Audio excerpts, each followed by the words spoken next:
Hello everyone, welcome back to Winsome Digital Platform of Winsome International School. Today we are starting with the chapter number 5th of class 5th SOF series and the name of the chapter is Pollution and Calamities. ठीक है, आइए शुरू करते हैं new chapter से. So, learning objectives क्या क्या पढ़ने वाले हैं हम इस चैप्टर में. पोल्यूशन के बारे में पढ़ेंगे, ठीक है. सेविंग द एनवायरमेंट, एनवायरमेंट को हम कैसे सेव कर सकते हैं इसके बारे में पढ़ेंगे और नेचुरल कैलामिटीज के बारे में पढ़ेंगे. ठीक है, शुरू करते हैं. One of the major problems that world is facing currently is environmental pollution. आज के टाइम में पूरी दुनिया में एक मेजर प्रॉब्लम जो सब फेस कर रहे हैं वो है एनवायरमेंटल पोल्यूशन. ठीक है, पोल्यूशन जो हो रहा है. ठीक है, natural disasters are also linked to the environmental pollution. जो natural disasters हो रहे हैं वो भी इन environmental pollution से linked है. ठीक है, changes in the global climate as a result of pollution increase the risk of natural disasters. जो भी चेंजेस हमारे ग्लोबल एनवायरनमेंट यानी कि पूरे अर्थ पर जो भी क्लाइमेट में चेंजेस आ रहे हैं वो किसका रिजल्ट है? पोल्यूशन के इंक्रीज होने की वजह से हो रहा है. ठीक है, जिसकी वजह से नेचुरल डिजास्टर्स का रिस्क बहुत ज्यादा बढ़ता है. ठीक है, देखो डिजास्टर के बारे में देखते हैं. डिजास्टर्स है flood, earthquake, landslide, tsunami, forest fire and drought.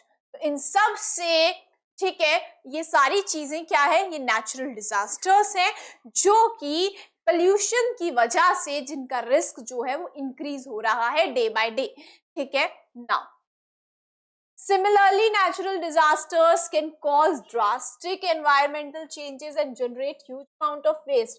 इसी तरह से जो नेचुरल डिजास्टर्स हो रहे हैं उससे ड्रास्टिक बहुत सारे ऐसे एनवायरमेंटल चेंजेस आ रहे हैं और ह्यूज अमाउंट ऑफ वेस्ट जो है वो अल्टीमेटली जो किसको लीड करता है?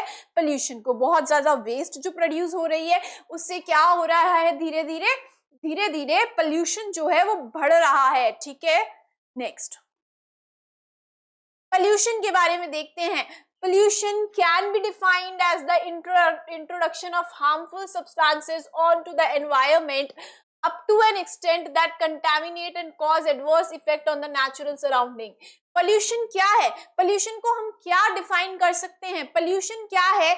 ऐसे हार्मफुल सब्सटेंसेस जो कि एनवायरनमेंट में आ जाते हैं, इतने ज्यादा आ जाते हैं कि उनसे हमारे नेचुरल सराउंडिंग्स पर बहुत ज्यादा एडवर्स इफेक्ट्स होते हैं जिससे डैमेज भी होता है. It can be either caused by natural events or by man-made activities. या तो ये नेचुरल इवेंट्स की वजह से भी हो सकता है या फिर इंसानों की कुछ ऐसी एक्टिविटीज है जिससे भी पोल्यूशन होता है. The harmful substances that pollute the environment are called pollutants. Very important. ऐसे substances जो कि पोल्यूशन को कॉज करते हैं यानी कि पोल्यूट करते हैं हमारे एनवायरमेंट को, उनको बोला जाता है pollutants. क्या बोला जाता है? pollutants. ठीक है, now the main types of environmental pollution are air, water, soil, noise pollution. 4 types की हम पोल्यूशन पढ़ने वाले हैं. कौन कौन सा? एयर पोल्यूशन, जब एयर कंटेमिनेटेड हो जाती है. ठीक है, सॉइल पोल्यूशन जिसको और क्या बोला जाता है? लैंड पोल्यूशन भी बोला जाता है. ठीक है, land pollution and same pollution are same. Land pollution and soil pollution जो है वो सेम है. ठीक है, लैंड पोल्यूशन और सॉइल पोल्यूशन में क्या होता है? जो सॉइल है, जो लैंड है वो क्या हो जाता है? गंदा हो जाता है, उसमें कंटामिनेंट्स जो है आ जाते हैं, पोल्यूटेंट्स आ जाते हैं. ठीक है, हार्मफुल सब्सटेंसेस आ जाते हैं. Noise pollution and water pollution. 4 types की पोल्यूशन हम पढ़ने वाले हैं इस चैप्टर में. कौन कौन से हैं? Air pollution, soil pollution, noise pollution and water pollution. ठीक है, आइए नेक्स्ट देखते हैं. एयर पोल्यूशन की अगर मैं बात करूं, air pollution is the addition of certain undesirable substances into the air in quantities that are harmful to living beings. Air pollution क्या है? एयर पोल्यूशन क्या है कि एयर पोल्यूशन क्या है? ऐसे अनडिजायरेबल सब्सटेंसेस, हार्मफुल सब्सटेंसेस जो कि एयर में आ जाते हैं और हमारे लिविंग ऑर्गेनिजम्स के लिए, लिविंग बींग्स के लिए ये बहुत ज्यादा हार्मफुल हैं. ये सब्सटेंसेस एयर में प्रेजेंट है, ये substances. substances and factors which cause air pollution are air pollutants. ऐसे substances, ऐसे factors, जैसे कि अभी हमने पीछे पढ़ा था, ऐसे substances जो कि pollution को cause करते हैं उनको बोला जाता है pollutants. तो ऐसे substances जो कि air pollution cause करते हैं उनको बोला जाएगा air pollutants. ठीक है. Some causes of air pollution are, air pollution के कौन कौन से causes हैं? देखो, vehicles, factories release smoke into the air. गाड़ियों से, फैक्ट्रीज से, पिक्चर में भी आप देख सकते हो, स्मोक रिलीज होती है, धुआं रिलीज होता है, और इस स्मोक में बहुत सारी ऐसी गैसेस होती है जो कि बहुत ज्यादा हार्मफुल होती है. एट द एंड ये कहाँ जा रही है गैसेस? एयर में ही तो जा रही है, और जिसकी वजह से एयर जो है वो कंटामिनेटेड हो रही है. ठीक है, एयर पोल्यूशन हो रहा है. इन सम houses wood or coal is used as a fuel for cooking. देखो, आजकल वैसे हम एलपीजी सिलेंडर्स का यूज करने लग गए हैं. स्टिल विलेजेस में ऐसे घर होते हैं जहां पर लकड़ी का और कोल का, वुड और कोल को यूज किया जाता है फ्यूल के लिए. कभी देखा होगा चूल्हा जलाते हैं गांवों में. ठीक है, जिससे क्या होता है? स्मोक निकलती है. ठीक है, again harms the environment. Again इससे क्या होता है? हमारा एनवायरमेंट जो है वो हार्म हो रहा है. ठीक है, देन वो स्मोक है और उस स्मोक से ऐसी गैसेस रिलीज हो रही है. ठीक है, जो कि कहाँ पे जा रही है? एयर में जा रही है, एयर को गंदा कर रही है. बर्निंग ऑफ फायर क्रैकर्स, पटाखे जलाना. ठीक है, stubble burning also cause air pollution. इन सब से भी एयर पोल्यूशन होता है. ठीक है, स्टबल क्या होता है? जब वीट के, मेज की हार्वेस्टिंग हो जाती है, उसके बाद में जो भी पार्ट्स बचते हैं, ठीक है, उनको क्या कर देते हैं? फार्मर्स जला देते हैं, जिससे भी क्या होता है? एयर पोल्यूशन होता है. Volcanic eruption releases smoke into the air. Volcanic eruptions हो जाते हैं जिससे क्या होता है? स्मोक निकलती है और वो कहाँ जाती है? एयर में जा रही है. An excess of pollutants in the air make it unfit for breathing. अब बहुत ज्यादा pollutants present हैं, बहुत सारी ऐसी harmful gases present है एयर में, तो उसकी वजह से जो एयर है वो अनफिट हो जाती है हमारे ब्रीथ करने के लिए. ठीक है, and results in a number of diseases of the respiratory system. और क्या होता है? रेस्पिरेटरी सिस्टम की बहुत सारी डिजीजेस, बीमारियां हो जाती है. ठीक है, आपने अभी मैं एग्जांपल दूं तो दिल्ली में ठंड के टाइम क्या होता है? पोल्यूशन बहुत ज्यादा बढ़ जाता है, जिसकी वजह से लोग वहां पे बहुत सफर करते हैं, रेस्पिरेटरी डिजीजेस होती है. ठीक है, तो क्या होता है कि बहुत ज्यादा बीमारियां हो जाती है रेस्पिरेटरी सिस्टम की. Many people living in areas with heavy air pollution suffer from breathing problems and lung damage.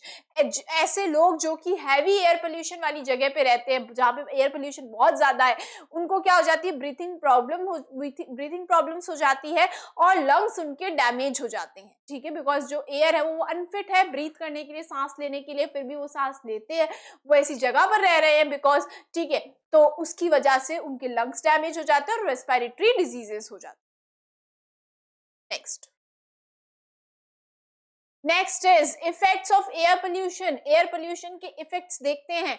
Acid rain की बात करते हैं. Harmful gases like sulphur dioxide and nitrogen dioxide get mixed with water vapor present in the air to form acids. These acids come down with rain and this is called acid rain. Acid rain क्या होती है? अब कोई ये नहीं सोचना आपको कि ऊपर से एसिड ही गिर रहा है, नहीं. एक्चुअल में कि एसिड रेन कैसे बनी, देखो कि होता क्या है, बहुत सारी गैसेस रिलीज होती है. ठीक है, स्मोक रिलीज होती है, जिसमें होती है gases sulphur dioxide and nitrogen dioxide. ये गैसेस होती है, किसमें होती है? गैसेस स्मोक में होती है. ठीक है, पॉल्यूटेंट्स होते हैं. ठीक है, तो ये गैसेस कहाँ जा रही है? एयर में जा रही है. एयर में होते हैं वाटर वेपर्स. ठीक है, क्लाउड्स हैं, वाटर वेपर्स हैं, तो उन क्लाउड्स में ये क्या हो जाता है? अब वो क्या होगा?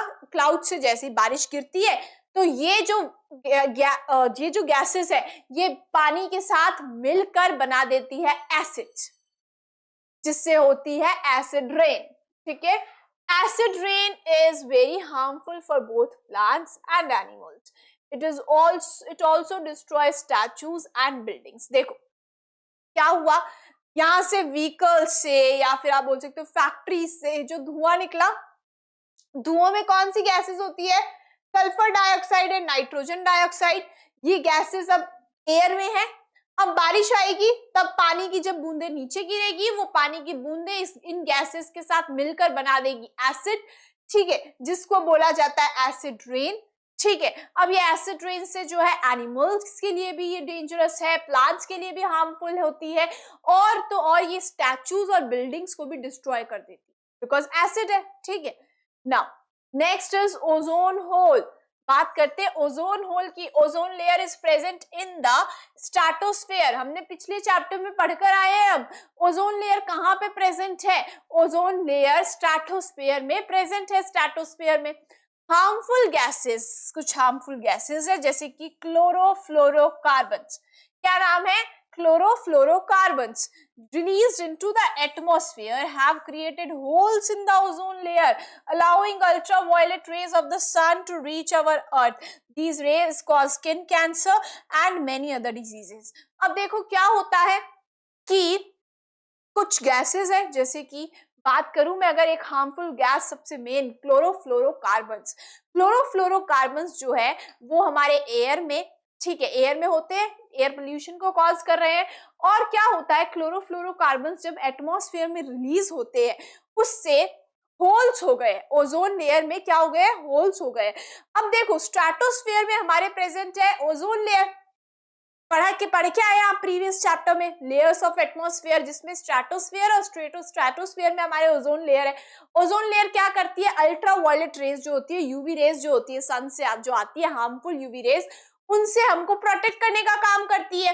लेकिन अब ओजोन में हो गया है होल, तो अब वो अल्ट्रावायलेट रेज डायरेक्ट अर्थ पर आ रही है। हार्मफुल अल्ट्रावायलेट रेज जो है वो डायरेक्ट आ रही है अर्थ पर, जिसकी वजह से क्या हो रहा है? स्किन कैंसर हो रहा है और बहुत सारी स्किन की डिजीजेस हो रही है लोगों में, because of the harmful ultraviolet rays of the sun reaching the earth because of the ozone hole. और ये ओजोन होल किसकी वजह से हो रहा है?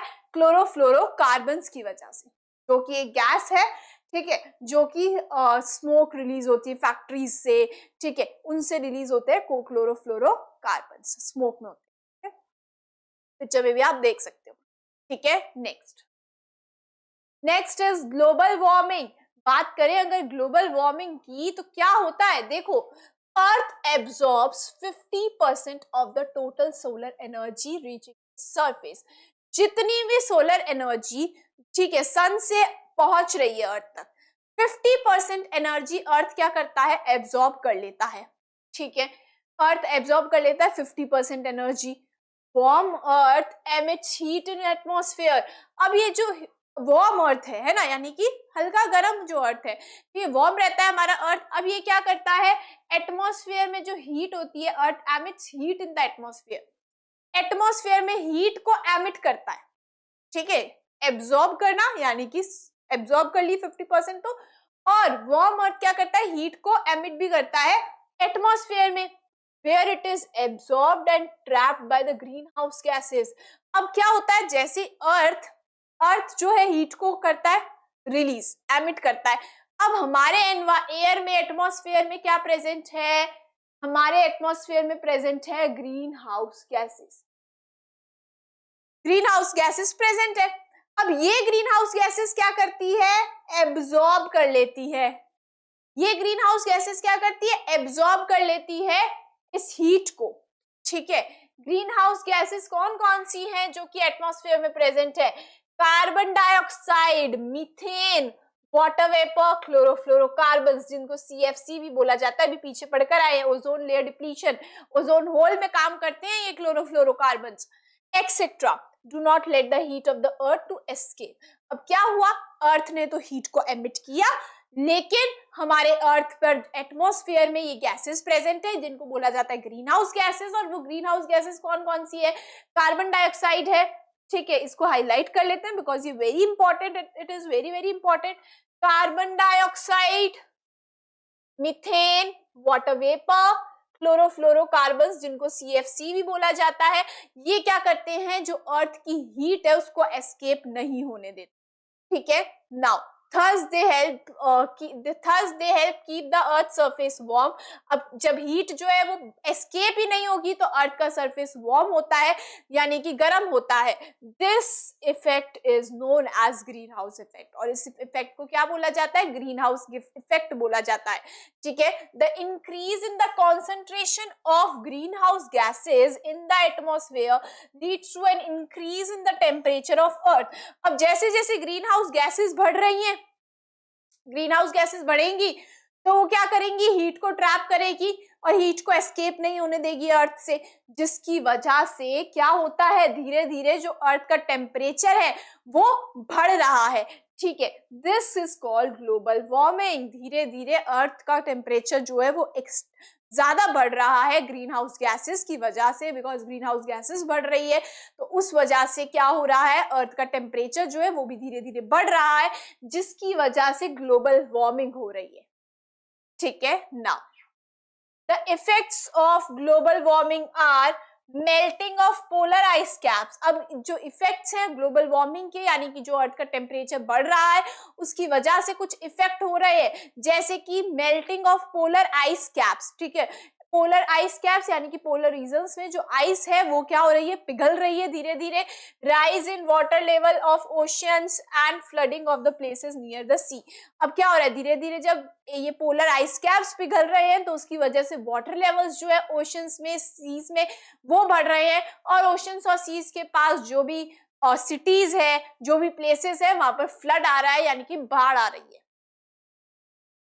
Efforts should be made to reduce global warming. अब कुछ ऐसे एफर्ट्स लगाने की जरूरत है जिससे ग्लोबल वार्मिंग को कम किया जा सके.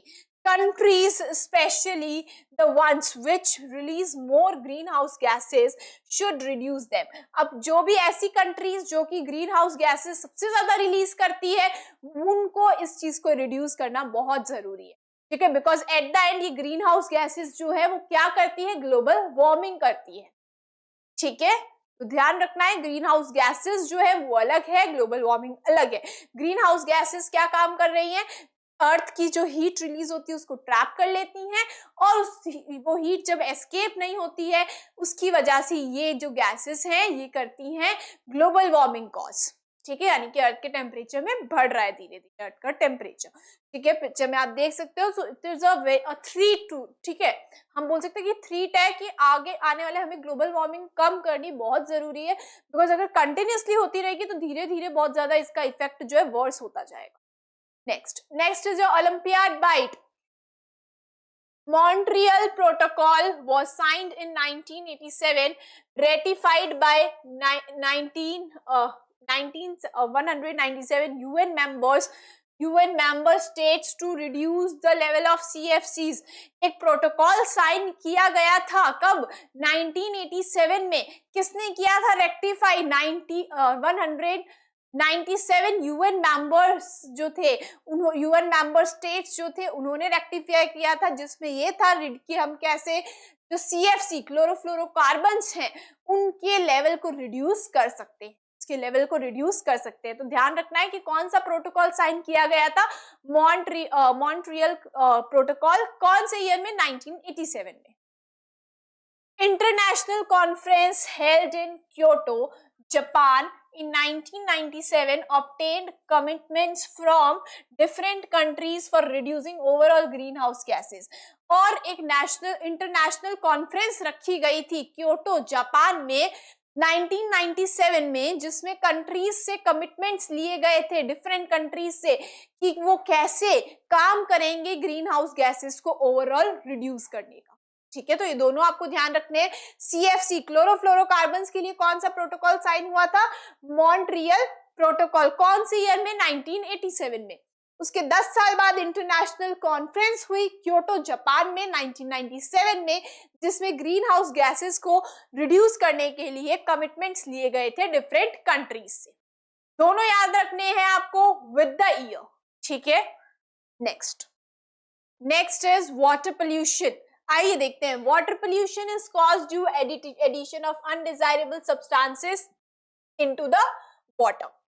कैसे होता है वाटर पोल्यूशन? कुछ अनडिजायरेबल सब्सटेंसेस हैं जो कि वाटर में एड ऑन हो जाते हैं और उसको कंटामिनेट कर देते हैं, गंदा कर देते हैं. These substances are present in the waste of industries, agriculture, farms, homes and hospitals. अब ये वेस्ट जो कि वाटर में प्रेजेंट है, ये आ कहां से रही है? इंडस्ट्रीज से जो वेस्ट रिलीज हो रही है उसमें, एग्रीकल्चर फार्म्स है वहां से, ठीक है, होम्स घरों से और हॉस्पिटल से. When these waste are released into the water bodies, जब इस वेस्ट को वाटर बॉडीज में रिलीज कर दिया जाता है direct, water becomes polluted. Water क्या हो जाता है? पोल्यूट हो जाता है. Agriculture run off contains excessive amounts of fertilizers, pesticides. Industrial waste contains toxic chemicals. Sewage waste from homes contain germs. Oil spills also pollute the water. अब क्या होता है देखो, जो कि ये जो वेस्ट है, एग्रीकल्चर फार्म्स है वहां से क्या होता है? Excessive amount of fertilizers, pesticides वो पानी में आ जाते हैं, वाटर बॉडीज में आ जाते हैं. इंडस्ट्रियल वेस्ट जो है वहां से टॉक्सिक केमिकल्स आ जाते हैं. और सिवेज वेस्ट, यानी कि जो भी सिवेज वेस्ट होती है उसमें जर्म्स होते हैं, घरों से वो सिवेज वेस्ट जो होती है वो पानी में मिल जाती है.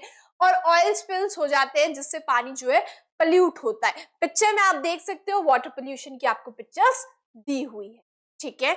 Now let's see the next one. Next is effects of water pollution. Water pollution क्या क्या क्या इफेक्ट हो रहा है? देखो, low oxygen level in is caused by hot water drained in water bodies. क्या हो रहा है? ऑक्सीजन लेवल जो है वो कम हो रहा है, धीरे धीरे लो ऑक्सीजन लेवल हो रहा है बिकॉज हॉट वाटर, ऑक्सीजन कम हो रहा है because it is caused by hot water drained in water bodies. अब क्योंकि बिकॉज गर्म पानी को सीधा वाटर बॉडीज में डाल दिया जाता है जिसकी वजह से ऑक्सीजन लेवल जो है कम हो रहा है. Release of plant nutrients leads to excessive algal growth, die off and decomposition of plant matter.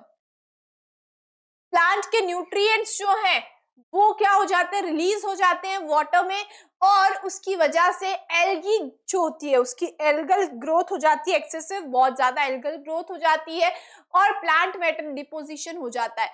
Plants die if the polluted water reaches their roots. और अगर रूट्स तक की पोल्यूटेड वाटर पहुंच जाता है तो प्लांट्स जो है वो डाई हो जाते हैं, मर जाते हैं, ठीक है.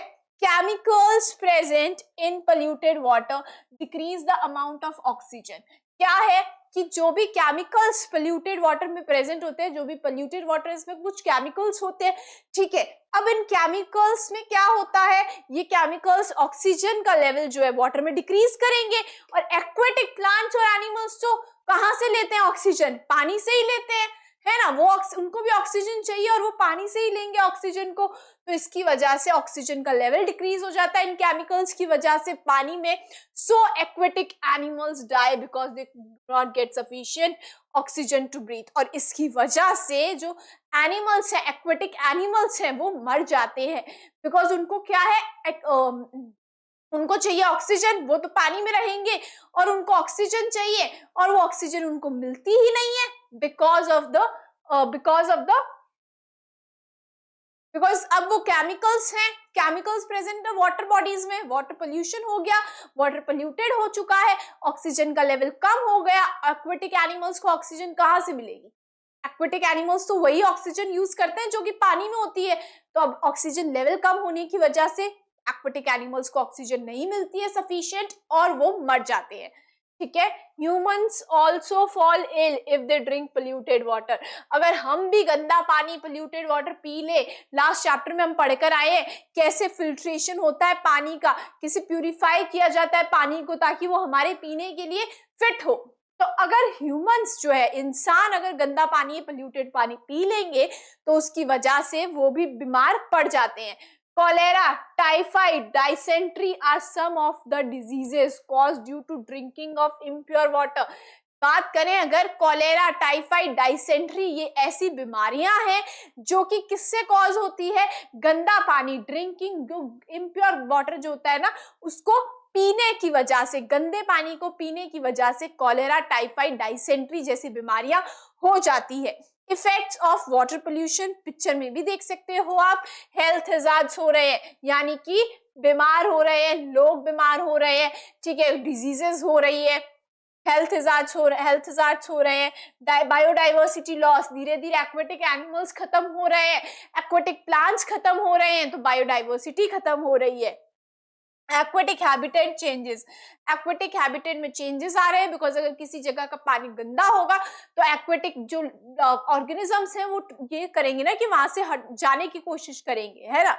इकोनॉमिक लॉस भी हो रहा है, ठीक है, यानी इकोनॉमिक जो चीजें होती है वो भी बहुत लॉस हो रहा है अगर पानी का पोल्यूशन हो रहा है वाटर पोल्यूशन की वजह से, ठीक है। पिक्चर में भी आप देख सकते हो फिशेस जो है वो मर जाती हैं अगर पानी बहुत ज्यादा गंदा हो, ठीक है। Next, soil pollution is also called land pollution. पीछे मैंने आपको बताया था सॉइल पोल्यूशन को और क्या बोला जाता है, लैंड पोल्यूशन भी बोला जाता है। refers to the degradation of soil due to the presence of harmful substances in the soil। क्यों होता है, बिकॉज क्या है कि ऐसे कुछ हार्मफुल सब्सटेंसेस हैं जो कि सॉइल में प्रेजेंट होते हैं, ठीक है, कुछ ऐसे हार्मफुल सब्सटेंसेस जो कि सॉइल में या फिर आप बोल सकते हो लैंड पर आ गए हैं जिसकी वजह से हो रहा है soil pollution. Causes of soil pollution के क्या क्या कॉजेज हैं, आइए देखते हैं। Improper waste disposal by industries क्या करती हैं, प्रॉपर वेस्ट को डिस्पोज नहीं करते हैं, इस तरीके से कचरा फेंक दिया जाता है। अब ये इस तरीके से अगर कचरा फेंका हुआ होगा सॉइल पोल्यूशन तो होगा ही इससे, है ना।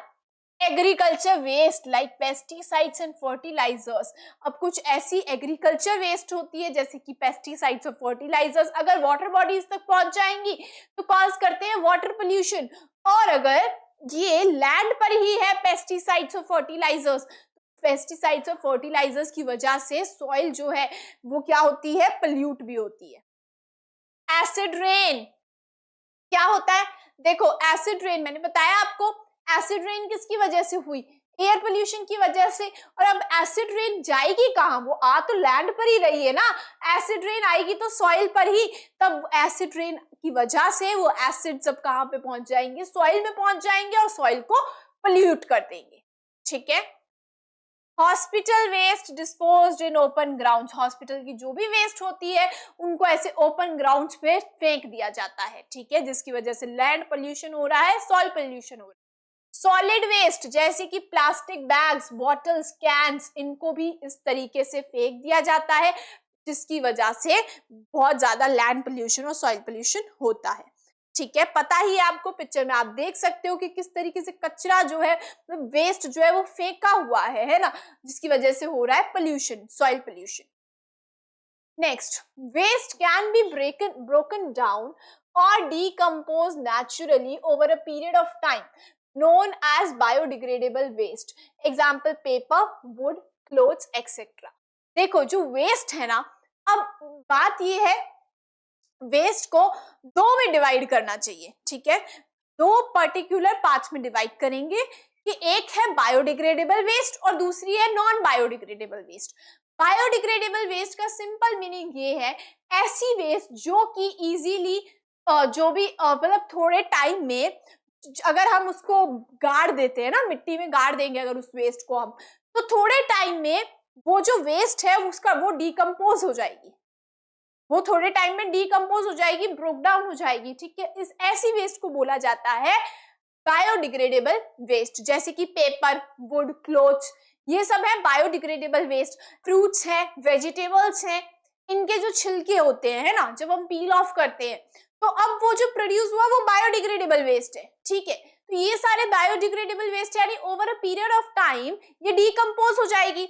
लेकिन कुछ ऐसी वेस्ट होती है जो कि देखो waste which can not be broken down, अब कुछ ऐसी वेस्ट होती है जो कि ब्रोक डाउन नहीं होती है, यानी कि ठीक है डिकम्पोज नहीं होती over a long period of time, यानी कि बहुत लॉन्ग पीरियड ऑफ टाइम तक भी वो डिकम्पोज नहीं होती है, known as non biodegradable waste. क्या बोला जाता है, नॉन बायोडिग्रेडेबल वेस्ट बोला जाता है। Now example, plastic, metal, ceramic. तो इसका एग्जाम्पल क्या है, प्लास्टिक, मेटल एंड सिरेमिक, जो कि over a long period of time, यानी कि बहुत टाइम तक भी ये वेस्ट जो है डिकम्पोज नहीं होती है। ठीक है, तो अब उसको हम बोल देंगे नॉन बायोडिग्रेडेबल। दो पार्ट्स बनाए, biodegradable and non biodegradable. Non-biodegradable materials pose a great challenge in keeping the environmental clean. अब non-biodegradable waste ऐसी waste है जो कि over a long period of time तक भी जो है डिकम्पोज नहीं होगी, तो इसकी वजह से एक बहुत बड़ा चैलेंज बन जाता है कि ये वेस्ट, ये जो वेस्ट है ये हमारे एनवायरमेंट को क्लीन नहीं कर रहने देती है ना, बिकॉज ये ऐसी वेस्ट है, प्लास्टिक, मेटल्स और सिरेमिक, जिसकी वजह से ओवर लॉन्ग मतलब बहुत टाइम तक भी ये डिकम्पोज नहीं होगी, जिसकी वजह से ये लैंड पर ही रहेगी, हमारे सॉइल में ही रहेगी और धीरे धीरे हमारे एनवायरमेंट को पोल्यूट करेगी। ठीक है, now soil pollution affects both plants and animals. Soil pollution plants और एनिमल्स दोनों को अफेक्ट करने का काम करते हैं। Plants do not grow well in polluted soil. Plants जो है वो ढंग से ग्रो नहीं होते पोल्यूटेड सॉइल में। ठीक है, now animals that feed on plants growing in polluted soil often fall ill. अब ऐसे एनिमल्स जो कि प्लांट्स को खाते हैं पोल्यूटेड सॉइल में, जो मतलब प्लांट्स जो है वो ग्रो हो भी गए, उनको अगर वो खा लेते हैं तो वो एनिमल्स भी बीमार पड़ जाते हैं। ठीक है, नाउ देखो, सेग्रीगेट योर वेस्ट। आप खुद पे भी, घर से भी कर सकते हो। एक हो गई आपकी नॉन बायोडिग्रेडेबल ड्राई वेस्ट और एक हो गई बायोडिग्रेडेबल वेट वेस्ट। ठीक है, तो देखो नॉन बायोडिग्रेडेबल में क्या आ जाएगा, प्लास्टिक आ जाएगा, है ना, ये सब कुछ हो गया नॉन बायोडिग्रेडेबल। अभी पढ़ा भी है तो अपन को ये पर देखने की जरूरत नहीं है, एग्जांपल्स आपके ऊपर दिए हुए हैं कि दो में डिवाइड कर सकते हैं हम वेस्ट को। एक हो गई हमारी नॉन बायोडिग्रेडेबल वेस्ट, ठीक है, जैसे कि प्लास्टिक, मेटल और सिरेमिक, और एक हो गई बायोडिग्रेडेबल वेस्ट जो कि हो गई पेपर, वुड एंड क्लोथ्स। ठीक है, नेक्स्ट देखते हैं। Next is noise pollution. बात करें, noise pollution is generally man made. Noise pollution जो है इंसानों ने ही बनाया है, खुद ने ही। कैसे? Refers to the excessive amount of noise in the surrounding which adversely effects people and animals. अब बहुत ज्यादा एक्सेसिव अमाउंट में नॉइज जो है वो जनरेट हो रही है, ठीक है, जिसकी वजह से ये एडवर्सली लोगों को भी और जानवरों को भी अफेक्ट करती है। सो loud noise produced from vehicles, loudspeakers, firecrackers, machinery etc. can be harmful. अब ये loud noise जो है वो चाहे किसी भी सोर्स से प्रोड्यूस हो रही हो, चाहे वो व्हीकल से प्रोड्यूस हो जैसे कि आप पिक्चर में देख सकते हो, ठीक है, चाहे वो फायर क्रैकर्स से प्रोड्यूस हो, चाहे वो मशीन से प्रोड्यूस हो, वो हार्मफुल होती है। ठीक है, it can cause hearing problems, sleep disorder, increase in heart beat rate. अब अगर बहुत ज्यादा नॉइज प्रोड्यूस हो रही है तो उससे हियरिंग प्रॉब्लम्स हो सकती है, सुनने में दिक्कत हो सकती है। ठीक है, स्लीप डिसऑर्डर्स, नींद आना नींद ढंग से नहीं आती है, ठीक है, तो स्लीप डिसऑर्डर्स हो सकते हैं। ठीक है, increase in heart beat rate बढ़ सकती है। ठीक है, हाई ब्लड प्रेशर हो सकता है, ठीक है, ब्लड प्रेशर हाई हो सकता है। Living near airports can be very harmful to the ears. अब एयरपोर्ट्स के पास जो लोग रहते हैं उनके लिए उनके ईयर्स के लिए जो नॉइस प्रोड्यूस होती है एरोप्लेन से, ठीक है, वो बहुत ज्यादा हार्मफुल है। Even loud music can cause noise pollution. Even अगर लाउड म्यूजिक होता है बहुत ज्यादा तो उससे भी नॉइस पोल्यूशन होता है, ठीक है, चाहे वो किसी भी सोर्स से प्रोड्यूस हो। ठीक है, तो लाउड म्यूजिक जो चलता है, बहुत ज्यादा तेज गाने सुनते हैं, म्यूजिक चलाते हैं, that also creates noise pollution. Picture में आप अच्छे से देख सकते हो, नॉइस पोल्यूशन की पिक्चर आपको दी हुई है। ठीक है, next is olympiad bite. Noise level is measured in decibel, very important. Noise का जो लेवल होता है उसको मेजर किया जाता है डेसिबल में, और इसका सिंबल है स्मॉल डी कैपिटल डी। ध्यान रखना है, दोनों स्मॉल नहीं है, जी स्मॉल है, बी कैपिटल है। तो नॉइज लेवल को मेजर किया जाएगा डेसिबल में। Any noise above 80 decibel is hazardous. तो कोई भी नॉइज जो कि 80 डेसिबल से ज्यादा होती है वो हजार्डियस होती है, हमारे लिए भी, एनिमल्स के लिए भी। ठीक है, next is your self test 1. आइए क्वेश्चन सॉल्व करते हैं. So the first question says air pollution causes acid rain. Yes, air pollution से एसिड रेन होता है. डिफॉरेस्टेशन एयर पोल्यूशन को कॉज करता है. एयर पोल्यूशन, डिफॉरेस्टेशन की वजह से एयर पोल्यूशन होता है. ठीक है, एयर पोल्यूशन की वजह से डिफॉरेस्टेशन नहीं होता. ग्लोबल वार्मिंग होती है एयर पोल्यूशन की वजह से. यस, ग्रीन हाउस गैसेस जो है वो बढ़ जाती है एयर पोल्यूशन की वजह से, जिसकी वजह से ग्लोबल वार्मिंग भी होती है. तो आंसर आपके क्या जाएगा? D, both A and C. Pollution can not be prevented by, can not पूछा है, किससे हम पोल्यूशन को प्रिवेंट नहीं कर सकते? Using bicycle to travel short distances. Absolutely, इससे तो कर सकते हैं. अगर आपको शॉर्ट डिस्टेंसेस पे ट्रैवल करना है तो साइकिल को यूज करो, ताकि क्या होगा कि एयर पोल्यूशन नहीं होगा, है ना. व्हीकल्स की जो वजह से, बिकॉज व्हीकल्स यूज करते हैं तो स्मोक जो है प्रोड्यूस होती है, जिससे एयर पोल्यूशन हो रहा है. साइकिल यूज कर सकते हैं, बाइसिकल यूज कर सकते हैं. Planting trees. Yes, planting trees, trees को प्लांट करने से भी होता है पोल्यूशन कम. Recycling of paper. Yes, using plastic bags instead of jute ones. ये बोल रहा है जूट के बैग्स मत यूज करो, प्लास्टिक के यूज करो. Plastic is a non biodegradable waste और इसकी वजह से पोल्यूशन होता है, प्रिवेंट नहीं होगा. तो ये जो है गलत है. तो डी जो है उसकी वजह से एयर पोल्यूशन होगा, प्रिवेंट नहीं होगा. ठीक है, next. Which of the following will not cause soil pollution? किससे soil pollution नहीं होता? A pan made of plastic होता है. Plastic is a non biodegradable waste और प्लास्टिक से बनी हुई हर चीज जो है वो नॉन बायोडिग्रेडेबल होगी और वो पोल्यूशन कॉज करेगी. फ्रूट पील. यस, फ्रूट पील क्या है? बायोडिग्रेडेबल है. इधर लिख लेते हैं non biodegradable.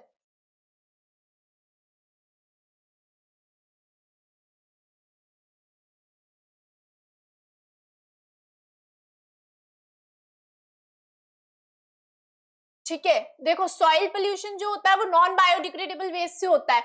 Fruit peel biodegradable.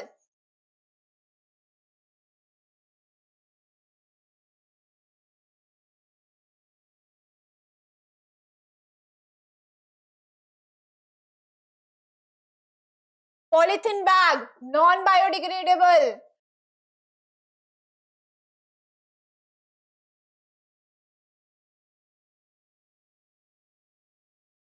Ceramic mug non biodegradable.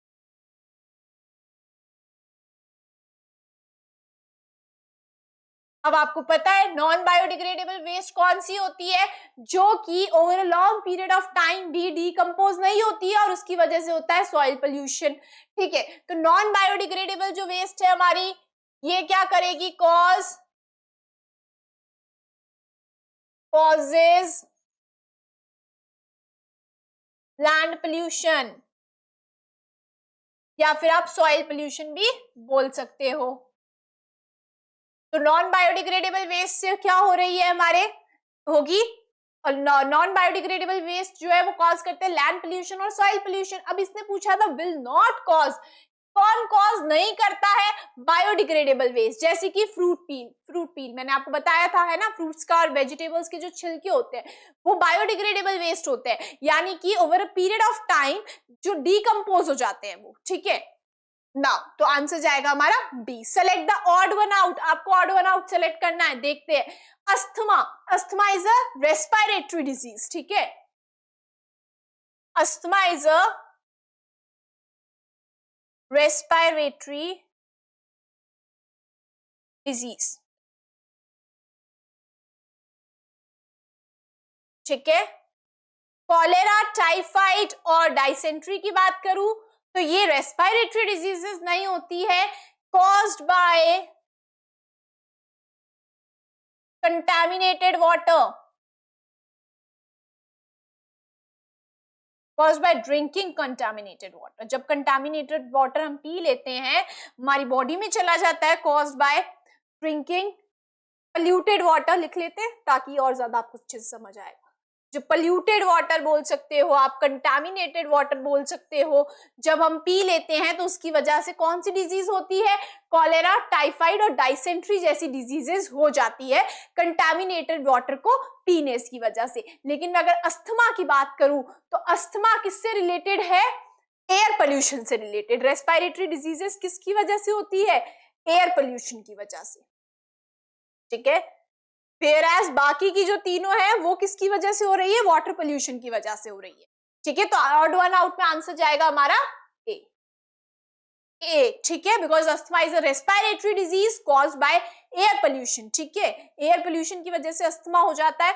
Whereas cholera, typhoid और डाइसेंट्री है हमारी वाटर पोल्यूशन से रिलेटेड डिजीजेस जो कि कंटामिनेटेड वाटर पीने से हो जाती है, ठीक है। Now let's see the next question. Next, which is not a green house gas. देखो आपसे पूछा गया नॉट, कौन सी ग्रीन हाउस गैस नहीं है, नहीं पूछा गया है। ऑक्सीजन नहीं है, carbon dioxide is a green house gas, nitrous oxide is a green house gas, methane is also a green house gas. ये तीनों जो है वो है ग्रीन हाउस गैसेस, ठीक है। और अगर ये बढ़ जाती है, ठीक है, यानी कि ग्रीन हाउस गैसेस बहुत ज्यादा हो जाती है अगर एनवायरमेंट में, कॉज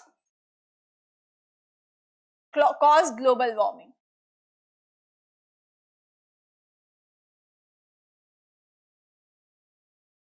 अगर ग्रीन हाउस गैसेस बहुत ज्यादा बढ़ जाती है एनवायरमेंट में तो उसकी वजह से क्या होता है, ग्लोबल वार्मिंग होती है। बिकॉज ग्रीन हाउस गैसेस क्या करती हैं, जो भी हीट अर्थ जो है रिलीज करता है उसको ट्रैप कर लेती है, एस्केप नहीं होने देती उस हीट को, जिसकी वजह से अर्थ का टेम्परेचर धीरे धीरे क्या हो रहा है, बढ़ रहा है। That is known and this is known as global warming. और अगर मैं बात करूं ऑक्सीजन की तो ऑक्सीजन जो है वो ग्रीन हाउस गैस नहीं है, आंसर हमारा जाएगा ए, ठीक है।